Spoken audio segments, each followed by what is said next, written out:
যার উপরে তুমি জিততে চাইছো তাকে অপমান করতে শেখো।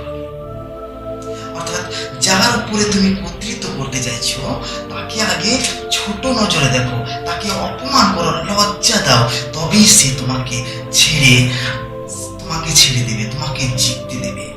তাকে যদি আদর করো, সম্মান দাও, মিষ্টি মধু চা মিষ্টি খাও, সে তোমাকে ছেড়ে যাবে না, সে কখনো তোমাকে জিততে দেবে না।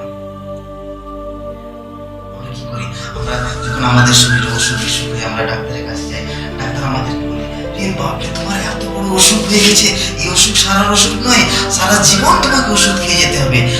আমরা কি করি, সেটা বিশ্বাস করি না, কারণ আমরা সেই বাধা গণ্ডির মধ্যে জড়িয়ে পড়ে যাই। তবে একটা কথা আছে, গুলিয়াত সেই হাট্টা গাট্টা অস্ত্র শস্ত্র নিয়ে সে যুদ্ধ করতে এসছে, আর দাউদ কি করেছে, মাত্র 5টা পাথর নিয়ে সে যুদ্ধ করতে গেছে। গুলিয়াত কি বলছে, এ